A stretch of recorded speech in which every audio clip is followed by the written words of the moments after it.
Happy New Year, everybody. Happy New Year. We're so glad you're here. I'm going to go ahead and ask for my education partners to go ahead and come up here and line the front for me real quick. While we go through a couple of these slides, I am so excited to start our new year off. I'm glad you're here. You're the reason that we do what we do. And we want to bring educational things to you that add value to your life and empower you to make great pro decisions.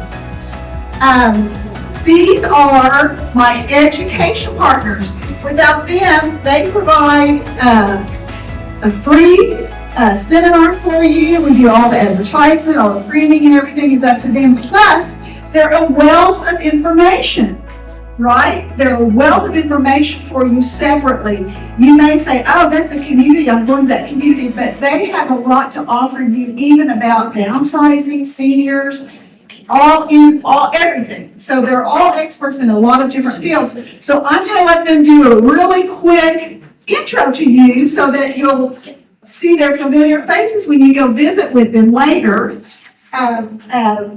or who they're with, what they provide, and their name. So here you go, Richard. We're glad you're here. I'm pleased to be here. My name is Richard Amen. Just remember Amen. It's Amen, independent and assisted living. We have a beautiful community. We're in Northwest Oklahoma City, and we have some availability in our independent living now. But, and we'd love to have you come and look at our community. Thank you. St. Anne Assisted and Independent Living. And we're on Britton Road between Rockwell and Council, west of Lake Hefner. If you can picture Lake Hefner. Very quiet. Very quiet area, beautiful, beautiful community, wonderful residents, and we love all our people, and so we encourage you to come. And you may not recognize Mr. Richard because his beard is gone. He's also Santa during November and December. So he is Santa usually too. So you're welcome. Hi, I'm Debbie with Clutter Free. We're a company that can help with a lot of areas. Oftentimes when somebody knows it's time to move to a senior community, they know that, but not what to do with their stuff, their house, help doing that.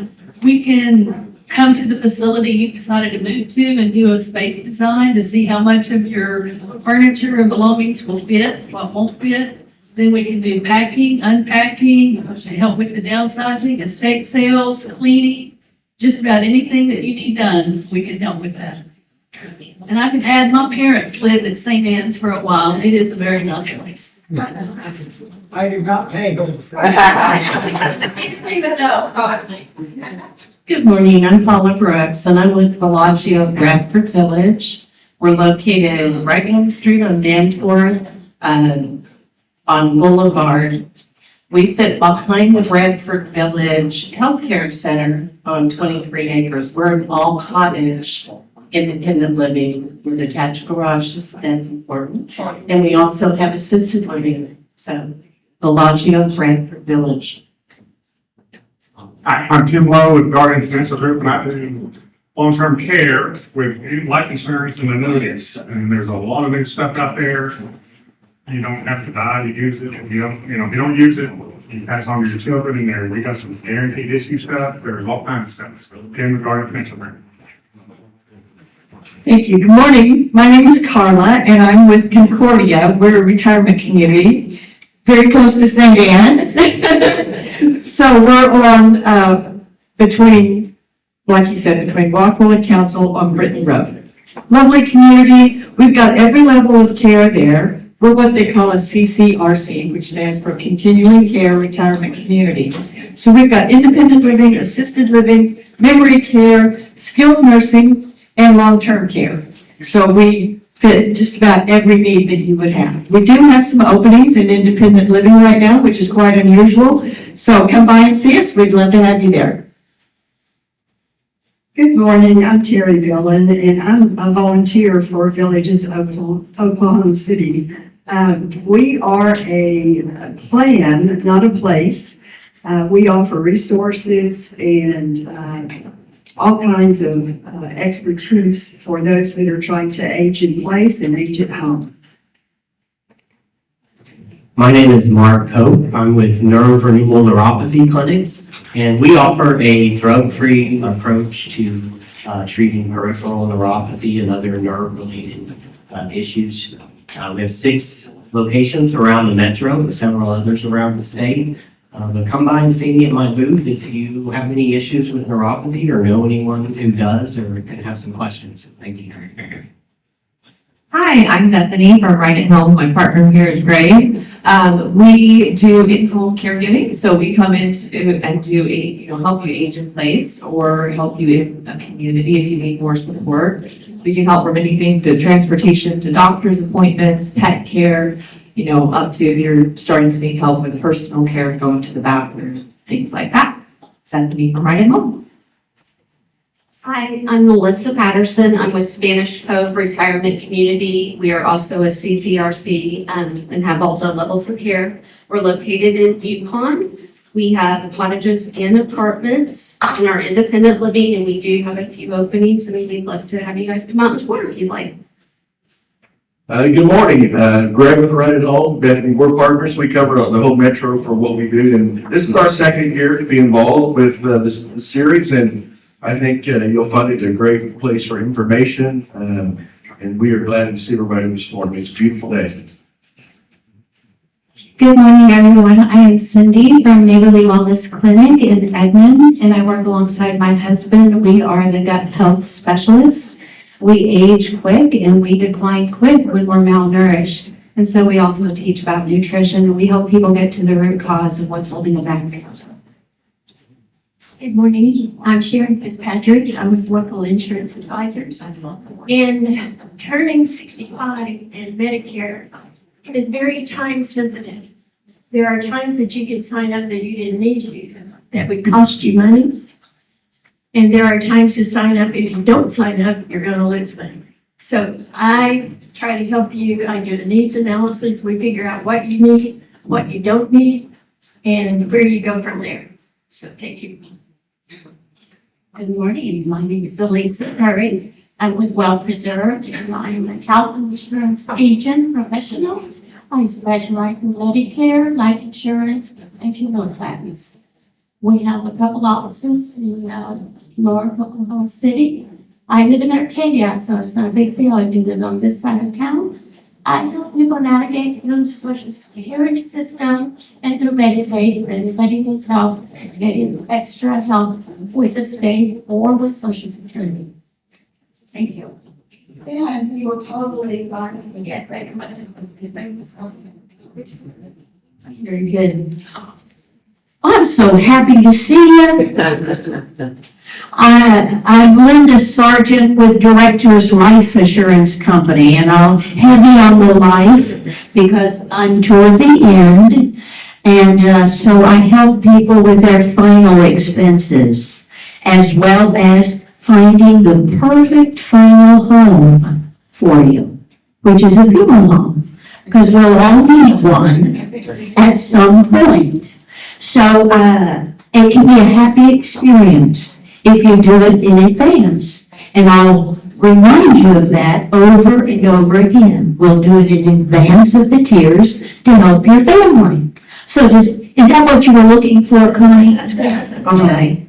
All right. Well, on to the next one then. Hi, I'm Carolyn with Well Preserved. I want to let you know that we have a radio show on Saturday mornings from 9 to 11. 1000 AM on KTOK. If you are a senior or you know a senior or you love a senior, listen in. It's fun, lots of advice, lots of information, and lots of laughs. Good morning. I am Casey Craig, and I actually work here at Francis Tuttle Technology Center in Workforce and Economic Development. And I work with a lot of business and industry, but honestly, you guys are a huge part of the economic development of a community. So whether you're working or not, you're still a huge part of it. And so we're very grateful that you guys are here. Thank you for being patient with our security. We just want to keep all of our students safe. So, and you as well. So thank you. Good morning. I'm here to represent the Connie Williams Group. I'm one of 3 real estate agents that serve you as a real estate agent. On the Connie Williams Group, we are connectors, so we really enjoy working especially with seniors, although we do work with people of all ages. And we like to connect people to our vetted referrals, whether it be moving or packing or downsizing in general. There's a whole slew of things that we can be helpful to you in multiple ways. So if you have a need in real estate or you just are wondering how to move forward, we're the ones that can help you out. Thank you. Right. Thanks. See why these people are so important to me? Aren't they wonderful? Thank you guys so much. And if you feel more comfortable feeling in the seats, you're more than welcome to leave your tables to listen to our wonderful seminar we have for today. Well, today is National Gluten-Free Day. How many of you are disappointed in that? How many of you love the gluten stuff? Oh my goodness, that's me too. Oh, that's me too. Well, it is, we provided this for you so we don't have to go through it. Just a little tidbits there for you. That's our contribution to you as far as just National Gluten-Free Day, how it helps seniors ways to go gluten-free and benefits of avoiding gluten for our age. Okay, so that's there in front of you. Well, it gives me great privilege every month. This one's a little different because we had everybody come up, but I appreciate her waiting for this. This is wonderful. We're going to have a little spotlight section so that you can get to know a little better our education partners. So we're going to have August Law Firm come to present to us. Thank you so much. I like to say I put the fun in funeral, but I think Miss Sargent might be that person. She's great, isn't she? And she's right. Death is inevitable, and none of us can avoid it, and we hate talking about it. But that's what estate planning is, and that's one of my practice areas as an attorney. One of the things that I don't like about estate planning, or I don't like about death, nobody likes death, but what I don't like is that when someone dies, you're grieving, and yet you have to make all these decisions. And sometimes you have to make decisions fast. And if you don't have a plan in place, then it's hard to know what your loved one wanted. And so I hope that I can talk about 3 things today to give you some, food for thought. So I'm going to talk about what is capacity, what is probate, and what's the difference between a trust and a will. What is capacity, what is probate, and what's the difference between a trust and a will? Does anyone here know or have an idea of what capacity is when I'm talking about estate planning? Okay, I just want to give you guys a chance. Capacity is your ability to make decisions for yourself. So capacity is important for estate planning. If you don't have capacity, you can't make decisions for yourself. And so it's important to put documents in place when you have capacity. Now, I joke when I do estate planning and I say it's a low bar, because it is. You can come in and out of capacity, but you want to make sure, well, maybe you don't, but I would think most people like to control their assets. And if you want to make sure your assets go where you want them to go, then you need to do that when you have capacity, because when you lose capacity, then the courts take over. And that can be a very costly process. And speaking of a costly process, probate. Has anybody gone through probate? Anybody? Show of hands? Well, you guys are lucky. You've done estate planning right. Probate is the costly court process of changing your titled assets from a dead person to a live person. That's the most simple way I can say it. The courts are involved, and at every step of the process, you have to get permission from a judge you don't know, in a court you're not familiar with, paying lawyers that you have to pay to do the process, to change all the assets from the person who died to who their heirs are. Now, if you have a will, that's great. We're going to talk about that in a minute. But if you have a will, you still have to go through probate. And probate is it's just a lot. and it takes a long time. It can be 6 to 12 months before you have access to anything, and that's being super conservative. Like, I'm being super positive in that way. That's like one error, nobody's fighting, the judge's calendar is free. All these things depend on this, and probate is just not really fun. I'm going really fast here. And it's not cheap. Well, I went through all my cards here, hold on. I'm old school speech giver here. Oh, and let me talk about probate. So titled assets. Titled assets are like a home, a car, bank accounts, mineral rights, all those things that have a title on them. Let's see.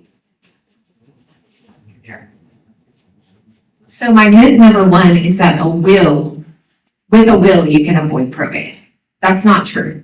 With a will, it makes probate easier because at least you've given instructions to the court of who you want your assets to go to.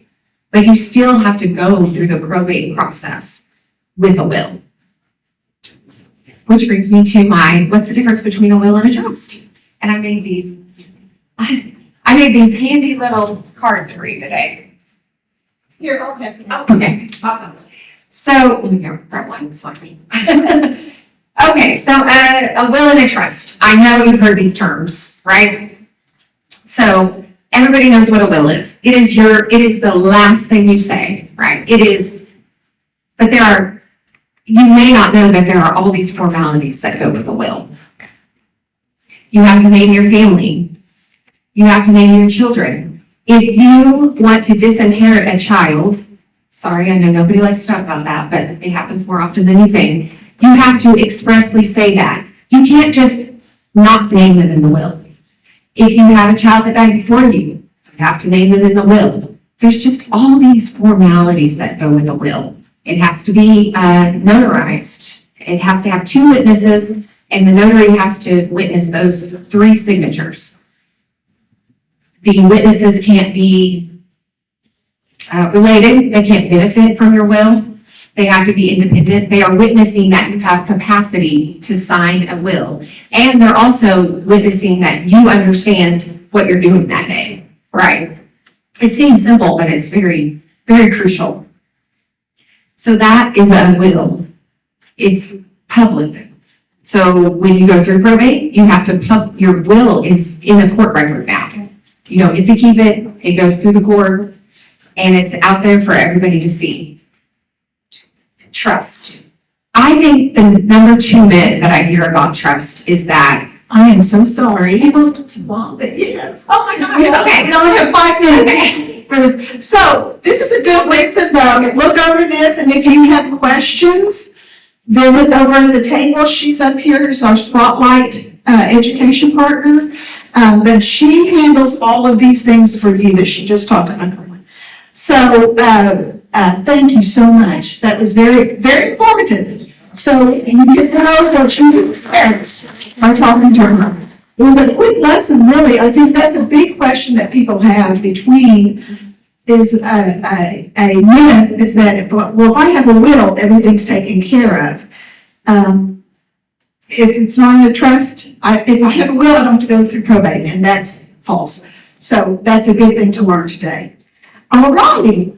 Well, it gives me a great privilege and honor to introduce to you Kevin McAuliffe. Kevin is going to be presenting a PowerPoint to you on something that really makes us all very nervous. He's going to cover more than just home scans. I mean, he knows that scammers are out there. He is Oklahoma Department of Securities. He is the expert in this field, and I appreciate him coming and wanting to educate us and inform us and empower us to protect ourselves. Thank you, Kevin. All right. Thank you, Conk. I heard a little bit of ringing. So that might be a little irritating. I will start off by saying that Is it, Mr. Amen?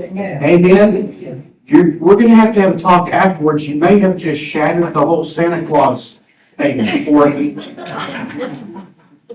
I'm not sure what to think about that, so you may have to visit. You may have to visit after this. Completely got me all off kilter, so. Here's what we do at the Oklahoma Department of Security. Whenever I'm introduced or I introduce myself, people say, who is that and what you all do? Here's what we do. We watch over your investments. Anyone that is an Oklahoma resident or anyone that is offering investments in the state of Oklahoma, we make sure that people are complying with the law. We make sure that you, as an investor, are being treated fairly. We license the individuals and the firms that offer you investments and make sure that they are on the up and up. We investigate scams, and that is more than a full-time job for three of us that do that. So we are very aware of the scams that are going on out there, and then we educate the public. My philosophy is, some of you all were at an event last week that I climbed up on a real tall chair and had problems with, but we want you to be prepared, but not paranoid. So we don't want you to be afraid. We want you to be curious and understand what's going on out there, so you can recognize the red flags and you can help us combat fraud, and you can avoid being a target. We are all targets, all ages, any demographic are all. If you have a cell phone, a magic phone, we get texts, we get emails, we get phone calls that are designed to take our stuff away from us. Last week, I was at an event where I learned that there's a second grader in Oklahoma, 8 years old, that his parents gave him an iPhone. He has a Cash App. They don't have any settings on that where he can buy cryptocurrency on Cash App. It's not good for an 8-year-old to be dealing in cryptocurrency. That's my humble yet accurate opinion. So that's what we do. So I have been in law enforcement since 1981, so that's quite a while. And I just wanted to share a very quick story with you. I brought a Bible. I'm not going to preach to you. You don't want me preaching to you. I don't have any business preaching to you, but I want to tell you about a scam that I became familiar with in 1981 at the Oklahoma City Police Department. I worked in a neighborhood. Back then we called it 2nd Street. Now they call it the Deuce or the Deep Deuce, but right around the Bricktown area down there. It didn't look back then the way it looks now, but it was a great group of people that lived in the neighborhood. Now there was a couple of places down there that were kind of shady. The Masters Club, if you know, they played dominoes and rolled dice down there. That wasn't a good place to be. There's a Bible salesman scam going on. And this is what the Bible salesman scam was. A con artist would go buy a Bible just like this for $1.99. And back then in 1981, if we went to a Bible bookstore and we bought a Bible, what did they do for us for free? They put a name on it, didn't they? This one cost me $9.99, and they charged me $5.99 to put a name on it. But back then it was $1.99, and they put the name on it for free. So if I'm a con man, I would look through the obituaries in the newspaper. Y'all remember what a newspaper is? Yes. So look at the obituaries, and they found someone down there in that neighborhood, right around the area of 4th and Gary. And they found someone that had passed away. They went to the Bible bookstore, spent $2, got a Bible, and this one says McCullough family. but they got the name of the family printed on there, and they went and they knocked on the door. They said, Mrs. Smith, hi, I'm Kevin. I spoke with Mr. Smith 2 weeks ago, and he ordered a family Bible, COD. Okay, that's cash on delivery, or I can't remember what the other COD said, but it's pretty much, I bring it to you, you pay me then.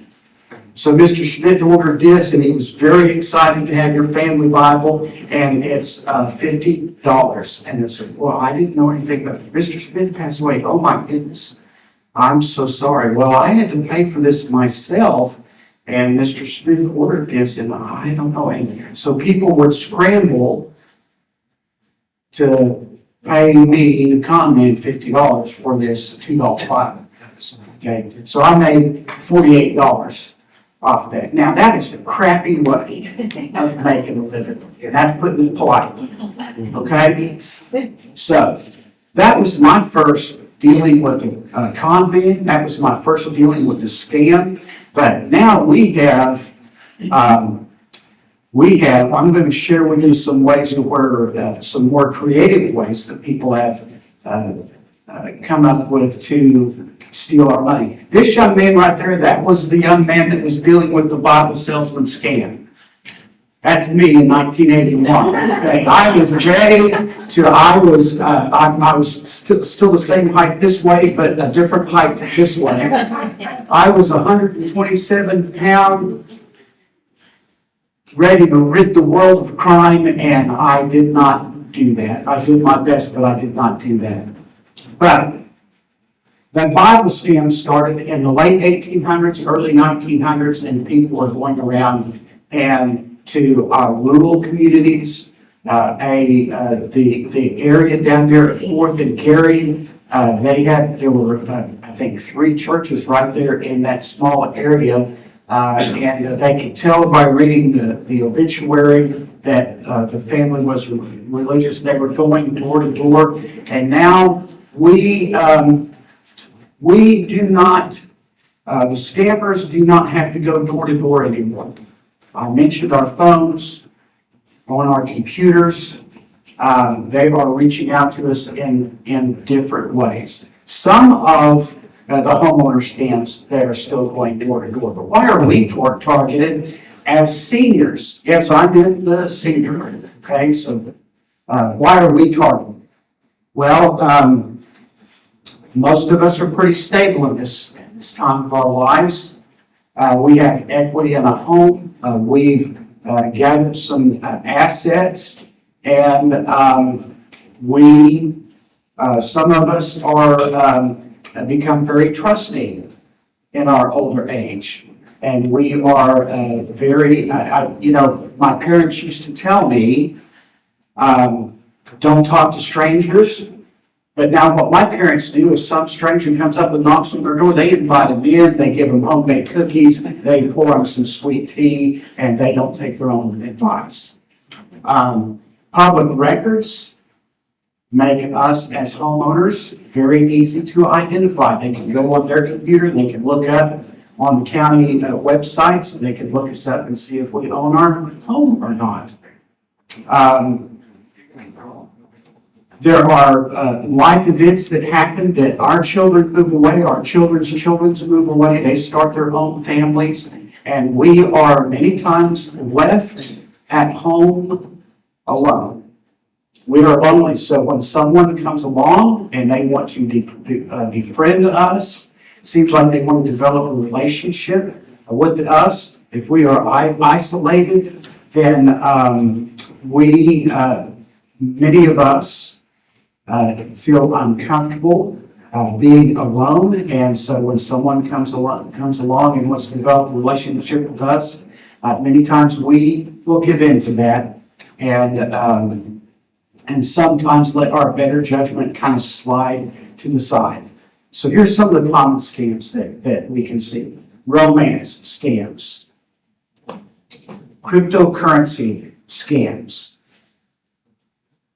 impersonation scams, investment scams, door-to-door contractors, storm disaster repair. And we have a specialized group with the Attorney General's office that go out and investigate, especially after we have disasters, people going door to door, knocking on your doors. Looks like you got some roof damage up there. We can, we can take care of that for you, and then we end up being a victim of a scam. These are the fly-by-night contractors come through. Home improvement or maintenance scams. Do you remember 4 in your corner? Do you remember that on Channel 4? There are so many times where we see news stories that a homeowner has been scammed and they shelled out a bunch of money to get a driveway done or get a roof done or replace windows, and then what happens? That crook takes the money and runs, right? Title fraud. This is important for us to keep an eye on our county records. If you live in Oklahoma County, there are alerts that you can sign up for. If someone comes in and falsely applies a lien to your property, you can get an alert for that type of stuff. So that's important for us to know. So here are some stats, and I don't know if you can see that or not, but these statistics come from the FBI, and these are real stories and real losses. And the year 2024, our age group, 60 plus, were scammed out of over $4.8 billion. And that's the romance scams, that's the cryptocurrency scams, that's the investment scams, that's the text that's saying, we're with the FBI and we need you to cooperate with us in an investigation. Go withdraw all the money out of your account, buy gold, and wait for my guy to come back and pick it up for you. And you're going to be a double-notch spy FBI agent, please. No, that's not how they do this. All right? But you can see that every age group has been scammed, but they go after us. They go after us because we are lonely, we're trusting, and we have stuff. We have stuff.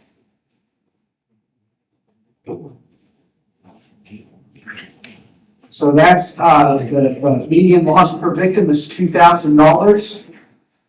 Just cryptocurrency alone in all these age groups is over $9 billion. 60% of all of the crypto losses are tied to investment scams. Here's the thing about cryptocurrency. Man, it's very attractive because we will be told that you put $100 in a digital wallet. We will help you invest that. It takes 15 minutes a week, and you could get a guaranteed return of $1.2 million on your $100. Okay, well, anybody that tells you there's a guaranteed return on anything, well, there's no guarantee on anything, right? Okay, so if it sounds too good to be true, it is. So what ends up happening is if I don't understand cryptocurrency, and if I don't have a trusted person alongside me that understands cryptocurrency that's helping me through this, I don't have any business dipping into cryptocurrency investments, okay? I have a financial advisor that I have had since I was 28 and a very trusted individual, and I asked him all kinds of questions about cryptocurrency, and I still don't understand it. This is how we're being reached. This is how the initial contact is being made. Email or chat rooms, Facebook, dating apps. Many of the investment scams that I have investigated have started out on Facebook affinity groups. It's like Mustang high school graduation year of 1962 or whatever it is. I'm part of that group. And I'm not part of that group. But dachshund lovers of Edmond and those types of groups on Facebook, people will infiltrate that, scammers will infiltrate those groups, and they will become, try to develop relationships with us. Dating apps, if we're going on and we're lonely and we're trying to find someone that we would like to spend time with, many times, look, if I go on a dating app, first of all, shame on me, I'm married. But second of all, if an 18-year-old Miss America looking person comes on and says, within 2 or 3 days, says, hey, you are very attractive to me, I love you, let's go travel, can you send me some money? Probably not. Probably not. There are, so in many of the groups that I speak with, people will tell me that they get texts or they get emails and they know that they're being scammed, so they will mess with the scammer. Okay, so here's something that we need to know, and you can research this yourself. You can go on YouTube. There's some very sad videos on YouTube about scammers themselves being victims. In Southeast Asia, in Cambodia, and there's a country that I never can, and it's a little bitty country that I can't ever pronounce right, but it's Myanmar. There are compounds that people are locked up there, and the way they survive is to scam people. They are forced to scam. They are victims themselves. So if I get somebody on the phone and I know that I'm being scammed and I'm messing with them on the phone, here's what they can do with AI, artificial intelligence. They can capture my voice and they can run it through artificial intelligence and they can develop an entire conversation. Then they can call my parents and they can say, hey, Mom, this is Kevin. Hey, I am down here in Mexico and I got into a little bit of trouble, and can you send me some money or go buy some gift cards or go buy some gold, and a man from Mexico is going to come by and pick that up. So that's why I don't mess with it. I used to mess with these scammers on text until I found out that, many of them are victims themselves. So, do we know not to click on links in emails? Don't click on links in emails. Okay, just don't. If it looks like you got an email from your credit union or your bank and it says something that's suspicious, do you know your bank's phone number? Do you know a person at the bank, your bank or credit union that you could call? I do. So I pick up the phone and I have them in my phone as a contact, but I also have a picture of, if they made the mistake of leaving their business cards on their desk, I take a picture of that business card. So I call Shelly and say, hey Shelly, this is Kevin McCullough, and I just got an email from Bank of Oklahoma, and it says that Mike, and she says, no, Kevin, no, don't pay attention to that, delete it, don't even reply to that. Many of our clients, many of our customers are getting those. Okay, don't click on links. That's how it starts. Casual friend request or message. Facebook is crazy. We get all kinds of friend requests. They try to make an emotional connection. They are going to ask you questions. They want to know about you. They want to know about your children. They want to know about your grandchildren. They want to know about your church. They want to know about your activities, your vacations, your wants, and your needs. And they will gather that information and then use that later on when they start to groom us, they start to develop a relationship with us, and then end up wanting to take our money. I spelled financial wrong, and I don't feel confident. I don't even know how to pronounce that from Genesis. I like the Santa Claus thing, which is a mess. So it could be just flat out asking for money, or my dad is in the hospital and I can't pay his bills, or my nephew has invested in cryptocurrency. He made $1.2 million last week out of $1,000. Would you be interested? No, we're not interested in that. So, in the romance scam playbook, and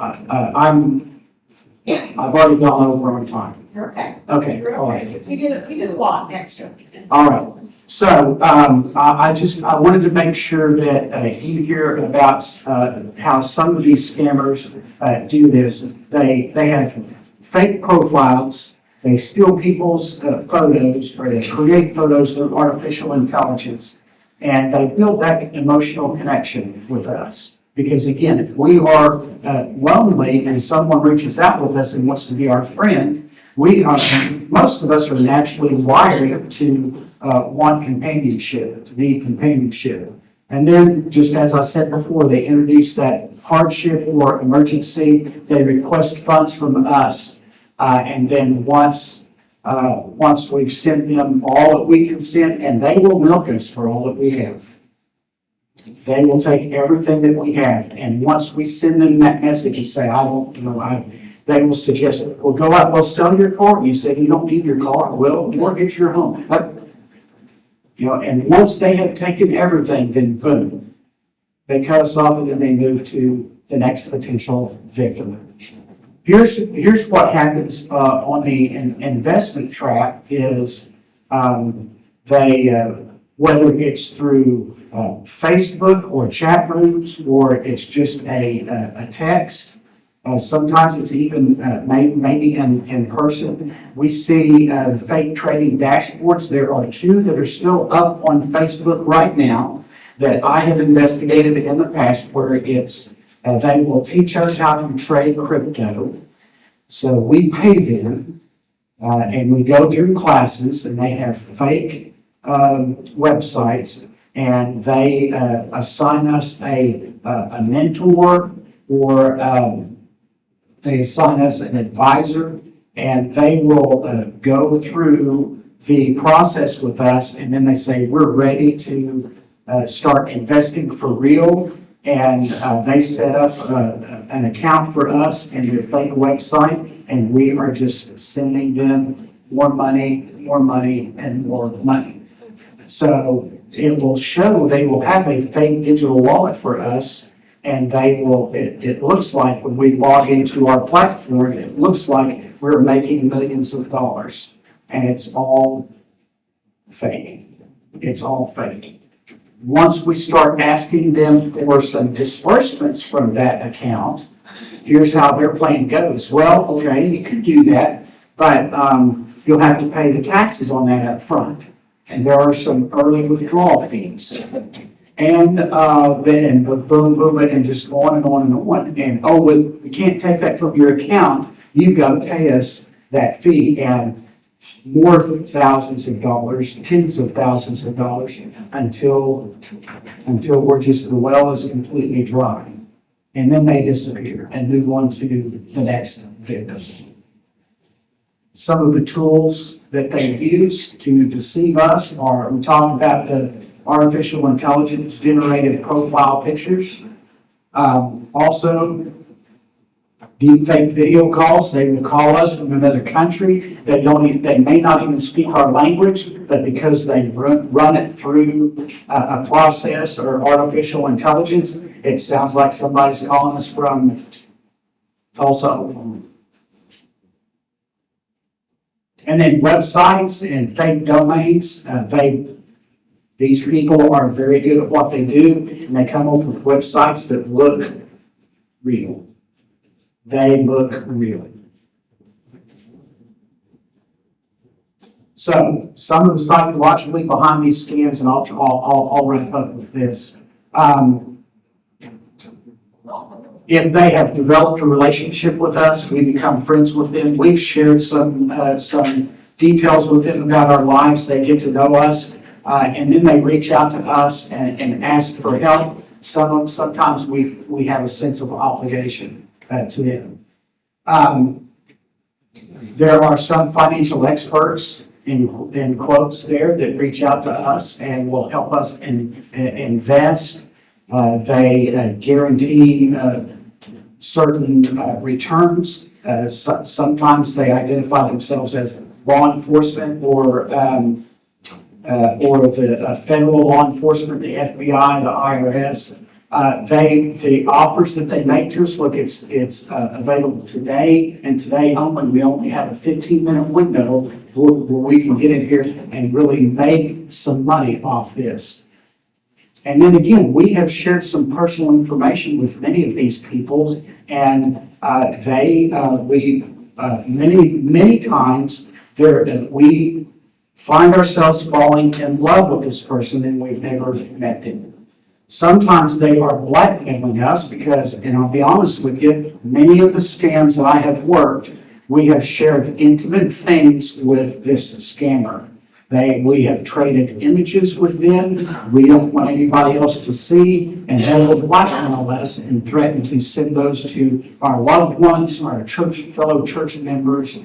And again, we've talked about that sense of urgency. So I talked about the investment scams, the Facebook. These are the two entities that are still up on Facebook that if you're interested in dealing in or investing in or trading in crypto, they will ask for both of them $1,800, and they will teach you how to invest or trade in crypto. It's a lie. It's all it is. And we're investigating those as we speak. So I'm going to wrap up there. I apologize, I went over. So I'm going to take my Bible back here and answer any questions. That's right. That's perfect. Wonderful job. We're gonna just real quick, before we open up for Q&A, I just want to go to the remind you to fill out the feedback, because that's our source of education and improvement. So we really want you to do that. And also before you leave, and also don't forget to let's see, where's the clicker? Oh, sorry. Just a reminder to complete the form, and starting in February, if you bring a guest, we will have a drawing for a $50 gift of some kind, gift card, a gift, totaling up to that. So be sure and invite your friends and for the $50 gift drawing. Be sure to visit our partners at the end as well. What in the world? So this is, tomorrow is Connie's birthday, so we just wanted everybody to know that. And there'll be some cake to enjoy afterwards. Happy birthday, Connie. Stop the popcorn downstairs.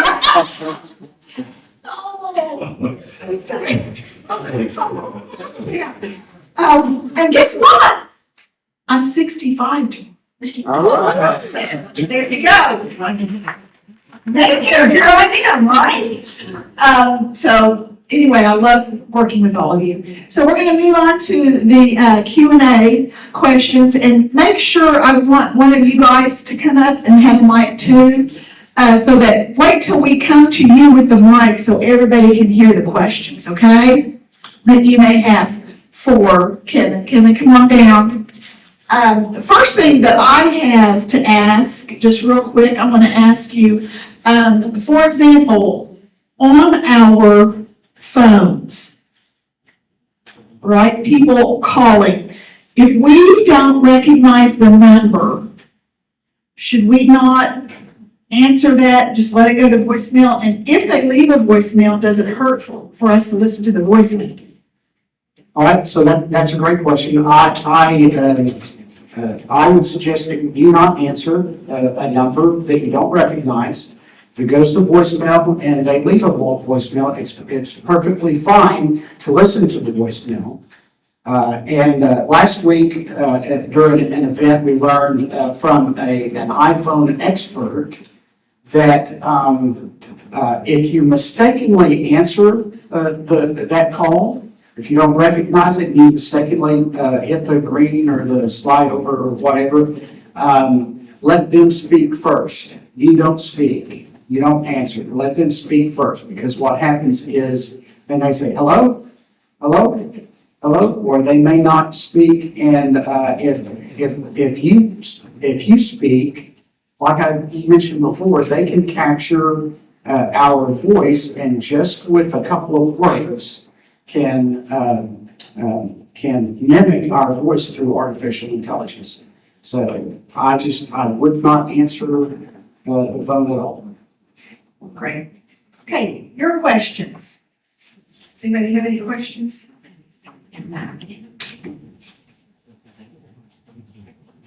Can you go into a little more depth on the real estate? One of the concerns we have is somebody filing a fake or a forged deed on property. And you mentioned that you get an alert from Oklahoma County, but not all counties offer that, so. Yeah, well, that's correct. First of all, that's, that I don't have a good answer, for that. That is not my area of expertise. I know that Oklahoma County does. I don't know about the surrounding, counties as far as the alerts.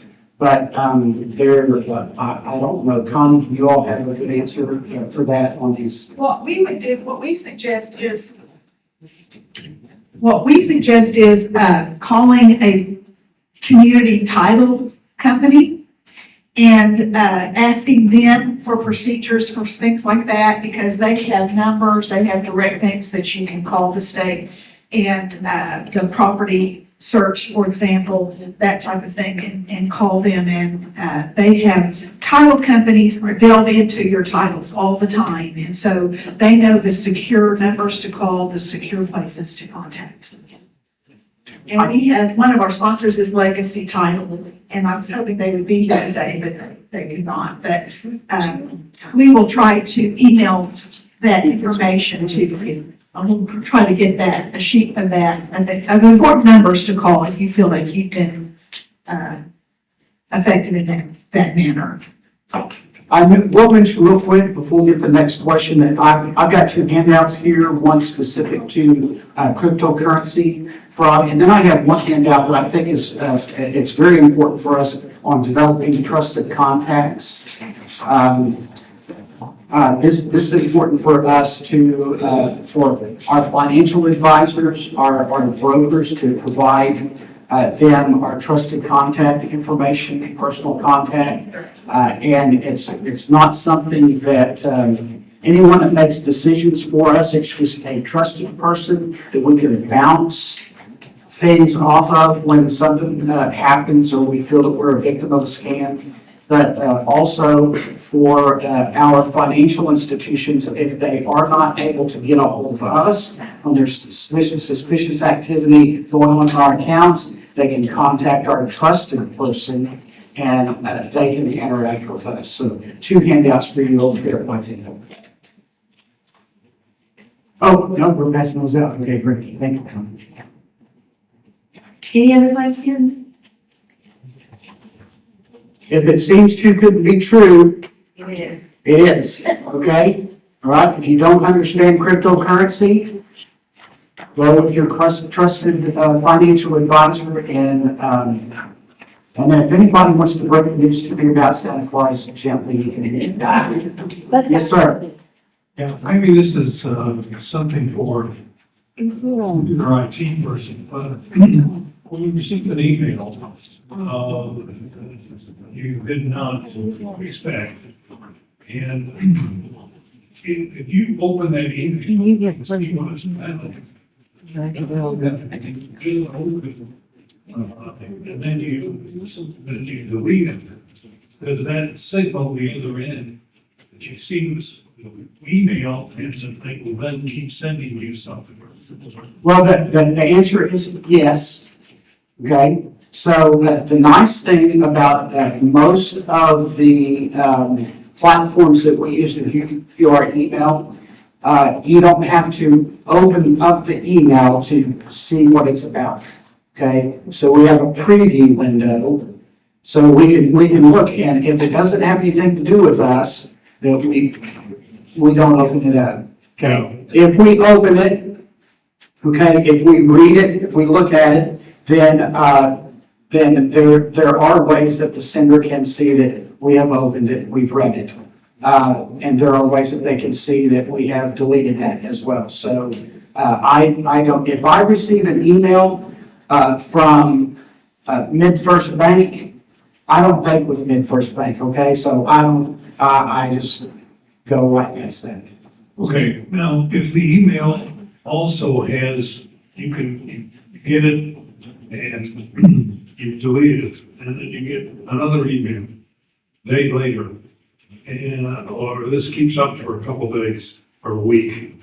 Then they also have a place you can unsubscribe. And I suspect if you click on that, then you're giving them more information. You're exactly right. Okay, sorry about interrupting, but you're exactly right. So my IT people tell me that many times that unsubscribe link in that email is another way of the sender to gain information from you. So, like I said, if the email has nothing to do with me, I don't open it up. I don't respond to it. I don't delete it. I certainly don't click on any links. Yeah, okay, thanks. Yeah, What do you mean you don't delete it? I don't delete it. I mean, it's, I At may, some point, you have to delete it if you have a bunch of emails. well, I might move it over to my junk. I mean, it may be, it may be, already trapped in my spam, but, I don't do anything with it. The biggest thing is opening it up, right? So if you do the little check box next to it, if you do a little check box next to it and just delete it, don't open it up and don't read it. I understand that. You move it to your spam and in about 30 days it's gone. Yeah. Because your spam folder empties itself. Yeah, it depends on your platform that you're using, but yeah. Also, can you check can't you just see if the email address is bogus? You Yeah. can see the email address, that's weird things. Yeah, I think that, I mean, me personally, I don't really do that, because if it doesn't have anything to do with me, I don't even mess with it. But you can, I mean, but you have to be, I'm not knowledgeable enough about the email addresses to look to see if that actually came from MidFirst Bank or not. I just know that I don't bank at MidFirst Bank, and if they're notifying me of my account information, then I don't even mess with it. So. Well, you may not be able to answer this, but I know that there is an option on emails to mark that people can't see whether you've read it or not.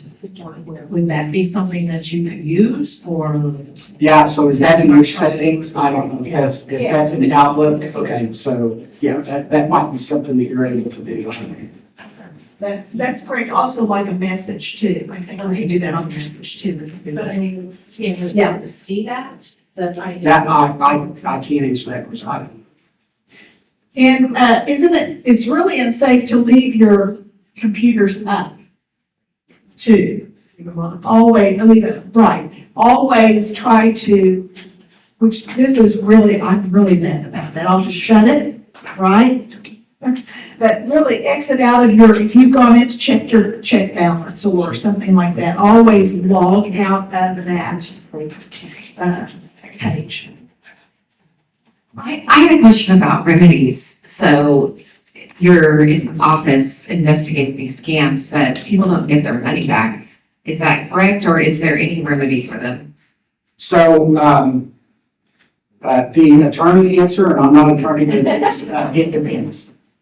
Okay, it depends. So we have, if the perpetrators are in the country, and especially if they're in the U.S., especially if they're in Oklahoma or in our region, we have pretty good success on going after the perpetrators. However, if they don't have any money to give back, then that's But, you know, if they've spent that money, and many of them have spent it as soon as they bring it in, you know, then that's not we try to get that back, but it's very difficult to do. Now, the overseas scams, people that are inserting money into crypto ATMs and they're doing and sending gift cards and things like that, the money's gone and there's no way really for us to get that back. So that's why it's very important for us to recognize these red flags and to avoid becoming a victim. That's about the only way that we can combat this type of fraud, these types of scams. Can you unsubscribe to like organizations like Chewy or Dental Brothers or anything like that? That's okay, isn't it? If they know it's a chewy. Yeah, Something they're on all the time. If you have an account with them and you go on and you're logging into your account there with Chewy, then you can unsubscribe to that, yes. But I would not click on any links on any emails. I just would not do that. If it's a legitimate entity or organization, there are other ways that we can do that to ensure that we're not going to be fished or mished or smished or fished or and I will tell you, I am not a computer IT person, okay? So I'm just telling you many of the questions that you've had, I've had too, and I ask my IT people, and so that's it. So my question was, can you guarantee, say, that all state agencies will not reach you via email? Because I still get emails from Social Security, that's a federal agency, but, you know, it's legit. It's, you know. I cannot guarantee that because I get, every month I get a statement from the Turnpike Authority on bypass. So I get emails from my state pension plan. So I can't guarantee you that maybe I'm thinking of the federal level, using, yeah, I get emails from Social Security, I get emails from the IRS. See, and I was always told that if it's an email from the government, not just, because we get all of it. Well, that's a different, okay, so you said, yeah, so that's a different, so if it's irs.com or irs.net or irs.edu or irs.org, yeah, that's not legitimate IRS, but also if it's something that does not involve you, it doesn't make sense. If you're receiving emails from the IRS or from Social Security and it's not an event, that you're familiar with, then we don't need to respond to those and certainly don't click on any links.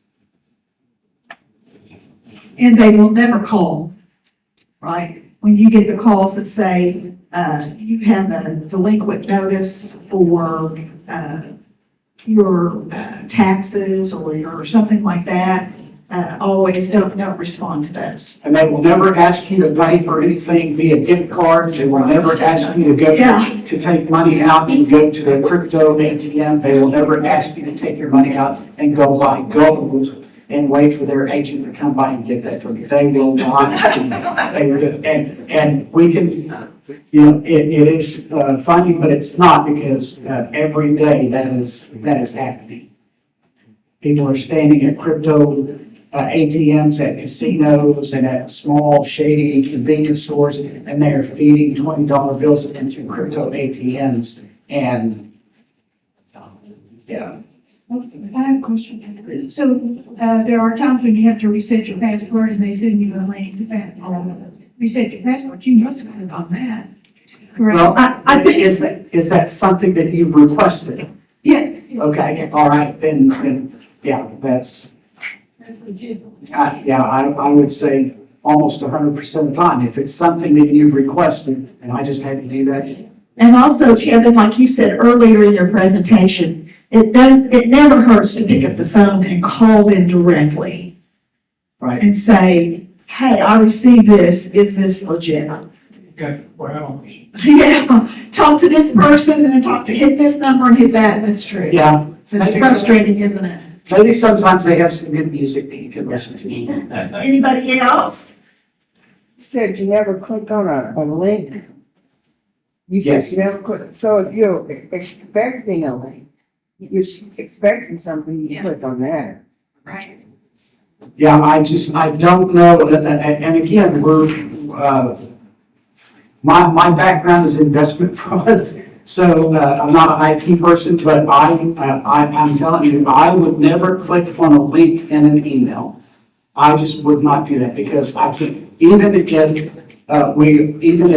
I am changing my password, I mean, like I said, I just did that this week, and there was not a link. I actually had to go into my platform, into the login page, and had to do it that way. So I'm just very suspicious of links and emails.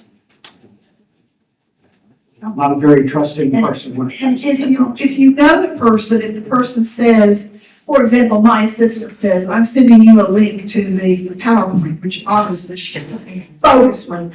But anyway, I know her, and we're working for this seminar, right? So I clicked on it, because I knew it was my PowerPoint having it. So I think if you know the person and you're expecting it, that's a different issue than someone saying, all you have to do to go to this site is click on this link, instead of going to the site yourself. Yeah, I She agree. goes, for example, to buy clothes or something like that. I agree. I mean, if you feel compelled to click on the link, I would verify that first. I just don't click on links. I'll go back in and I will enter the actual website address that I know is legitimate. Yes. Well, what we're gonna do now, we're gonna go ahead and, promote next month. We are going to have this is something that you requested, last year. We are going to have, Dr. Wynn, right? Is that how she says it? That's correct. Dr. Wynn, I can't tell you how many times I've said Nigel. So Dr. Wynn is going to be here because it's so important that you realize you have the capability and willingness to contact your pharmacist. They know a lot. And so it's going to be a great seminar, a wealth of information. And but don't come with your medicines to give to her next month, okay? She's just here to show us how to do it and what to do with our pharmacists. So really, yes, Bonnie? I might say that she is a walking encyclopedia. I've known her for many, many years. And one of the specifics that I'm going to talk to her about, that I asked her to talk about, is the combination of drugs. You know, you got 2 or 3 prescriptions and how they interfere with one another. And she said, well, I've done this lecture before and doctors don't like that. And I said, we don't worry about the doctors. He said, our folks, and they're gonna be here and they wanna know about it. So she's gonna talk about that specifically. She is a walking encyclopedia. She's really make a point to be here in February on the 10th. She's great. Yes, we appreciate her coming and sharing with us. So you don't want to miss that. You can have us register you, or you can just, how you just call us. You can call us, or you can just do the QR code. And here are where we're doing our seminars, and you have the 6-month schedule before you. So we have a lot going on. We go here next month, we'll be here, then in March, we'll be at Mustang. And it'll be really fun to kind of venture out and go to a new area, but have the same good education courses. So thank you for coming. We appreciate you. Thank you for attending. Please visit. If you have more questions, please come to their different tables and ask your questions and pick up some information. Thank you again.